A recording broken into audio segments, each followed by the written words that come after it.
I died on the day I was supposed to marry Ryan Wolf. When I didn't show up on time, he angrily married his childhood sweetheart, Lorelai Floyd, instead, and publicly announced, Alexis Harding cheated before our wedding and called it off herself. The rumors crushed my mother, and she died from a heart attack right then and there. But Ryan seemed to have forgotten that he, in a fit of rage to defend Lorelai, slashed my arm and locked me in a basement for 10 whole days. I begged him and pleaded for mercy, but all I got was his cold reply. You'll stay here for a while, so you can fully understand the pain you caused Lorelai. And maybe, just maybe, it'll rid you of your wicked thoughts. When he found my corpse, ravaged by maggots, he lost his mind. Chapter 1. Where is Alexis Harding? Is she playing the missing trick again? As my consciousness slowly returned, Ryan Wolf's furious voice was the first thing I heard. Mr. Wolf, we've looked everywhere. There's no sign of her. Do you think something might have happened to MS? Harding, his assistant spoke hesitantly, standing nearby. Ryan's response was to slam his glass onto the table, shattering it against the floor. What could possibly happen to her? She's doing this on purpose to humiliate me. All because I gave her a lesson for Lorelai's sake. His chest heaved with rage, his expression twisted in fury. At that moment, a soft voice crept into the room from the doorway. Ryan, I think I just saw Alexis. And I took a picture. Lorelai Floyd, acting as if she had discovered something precious, held out her phone for Ryan to see. In the photo, it was unmistakably me, standing with my childhood friend, Scott Caldwell. Ryan's eyes locked on the image, and he gritted his teeth.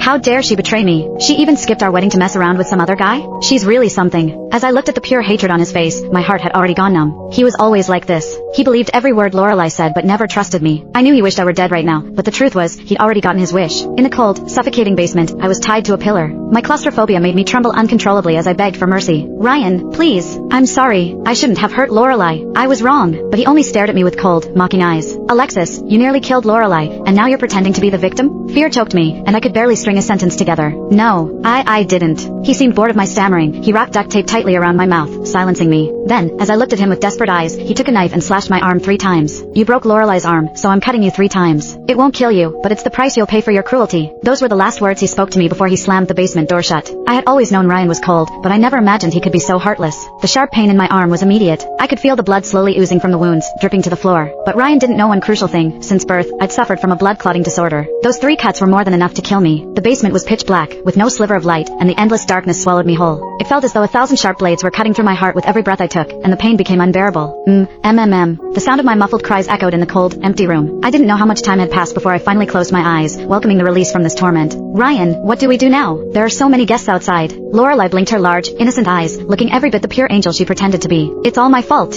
I'm sure Alexis didn't show up because she's mad at me. I'm so sorry, Ryan. As her eyes began to well up with tears, Ryan immediately softened, his anger fading away. He gently pulled her into his arms, running his fingers through her long, dark hair. It's not your fault. It's her fault for not showing up to the wedding and running off with some other man. She's the one to blame. Lorelai snuggled into him, sobbing as if she had suffered the greatest injustice. Hey, don't cry. I know you're upset about me, but a woman as wicked as Lorelai doesn't deserve to be my wife. He used nearly every insulting word in the book to describe me, while Lorelai would always be the pure, virtuous one in his eyes. But only I knew